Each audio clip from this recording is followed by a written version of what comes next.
2008. I just came home from the barbershop, and at the time, my cousin who stayed in the same apartment complex as me was home for the holidays, so I decided to pay him a visit.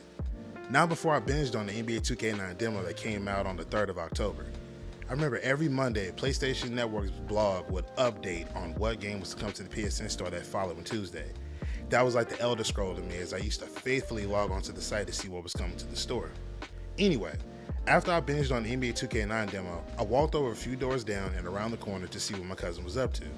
I knocked on the door, exchanged greetings, dabbed each other up, and I walked in. I came in, sat down, and we chopped it up per usual.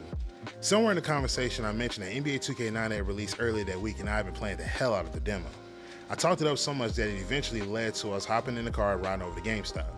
We walk in and I walk straight over to the section of new releases and I spot NBA 2K9. I analyzed that box art like my life depended on it, looking at each feature, reading its details, looking at the cover art and the screenshots on the back. I mean, looking at that case from front to back. "That's it, huh?" said my cousin. "Yeah, this is it. This is the game I was talking about," I said. He says, let me see that." He grabs the case from me, walks to the counter, and I believe he was either buying Madden or NCAA at the time, but he decided to buy me a copy of NBA 2K9. They bag it up, he hands it to me and says, "Happy birthday." For all I knew, once we left GameStop and I got in the car, it felt like I teleported back home and was standing right in front of my PS3, getting ready to load up and play my first game of NBA 2K9.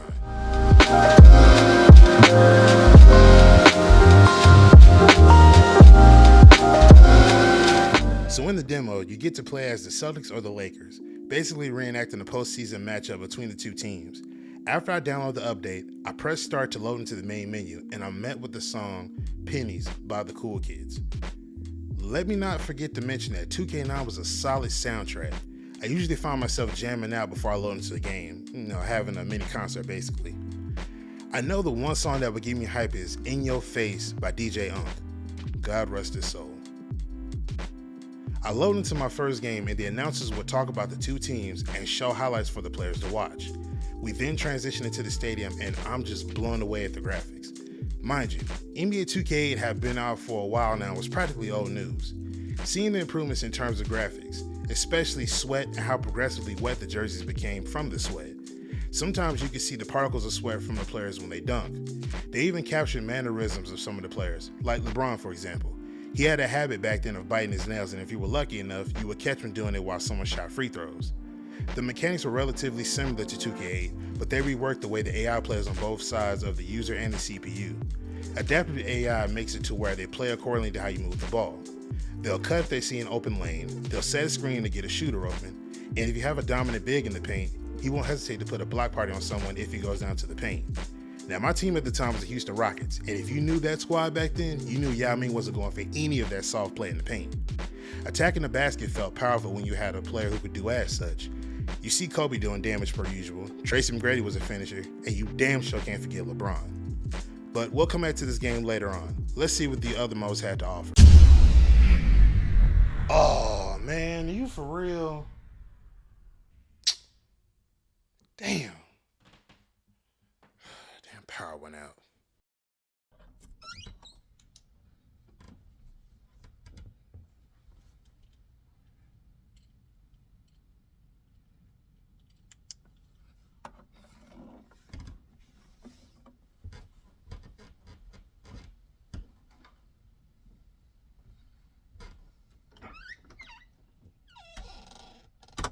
Ladies and gentlemen, I present to you the EcoFlow Delta 2.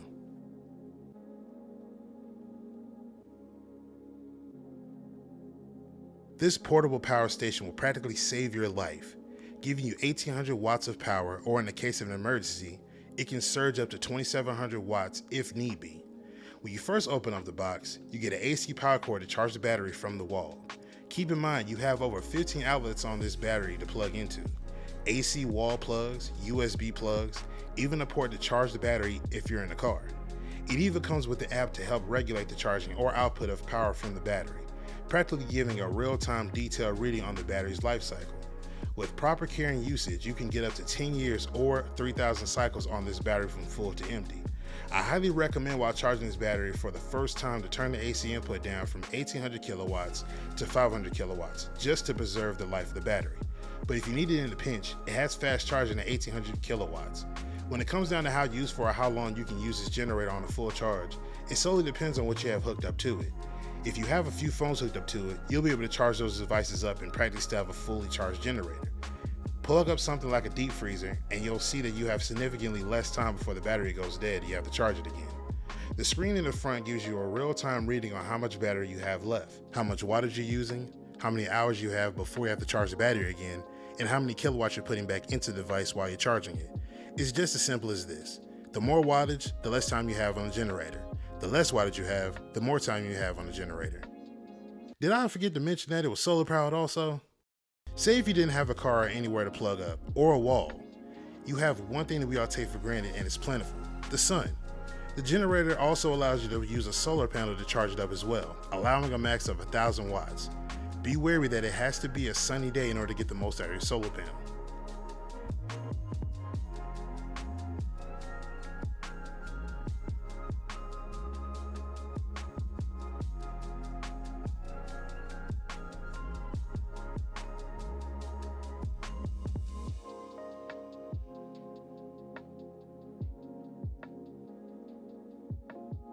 All of the products that we talked about in this video are in the link in the description box down below, so click those links and check it out and see for yourself.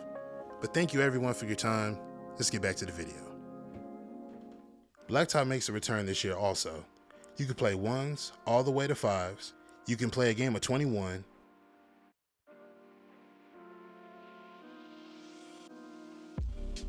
Have a 3-point contest.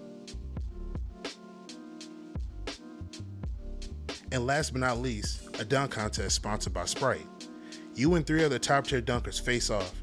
3 dunks, 3 rounds apiece with 1 replacement dunk. Legendary NYC DJ Bobito Garcia is the announcer for the dunk contest in what appears to be 2K's rendition of Rucker Park. You got props from a tire all the way to a damn car. There's a plethora of dunk variations you can use and you'll find those out when you use the dunk school mode to brush up on your skills. There's an achievement that you get if you win with LeBron James, but you have to face off against a challenger after you beat all the other dunkers. I had Nate Robinson for this video though. Sorry about that, folks.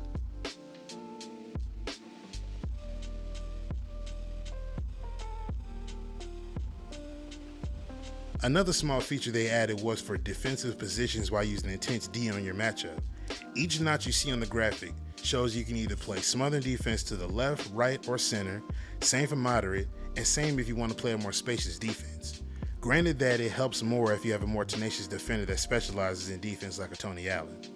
Association mode was a deep mode that allowed you to get lost into the immersion of being a GM for a team.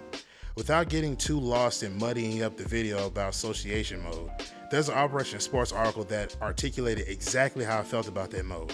Great mode at the time when it was released also. NBA 2K9 was and always will be a great game. Online was fun at the time too.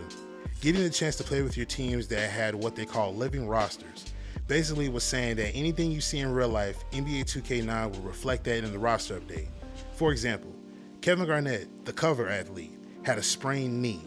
When you went to go look at the rosters online and KG wasn't in the lineup, you could look by his name and see that his overall took a hit. If he was sitting out and wasn't playing, 2K reflected that in their game. If I'm not mistaken, when Gilbert Arenas went through the legal troubles with the gun locker room incident and he was suspended, 2K made it to where his rating was so low, they put him on the inactive list and you couldn't use him. 2K really put a lot of stock into the living rosters feature. Before we get out of here, I just want to tell you guys how much I enjoy going back to these classic titles and letting the nostalgia wash over me. I know this one took a little while to come out with, but I want to give you guys the most quality content I could produce. Thank you all for watching. Hopefully y'all enjoyed. Make sure to hit the like button, comment, subscribe, share the word, spread links because you know how I do. But until next time, it's your boy Jay Devon and I'm signing out. Peace.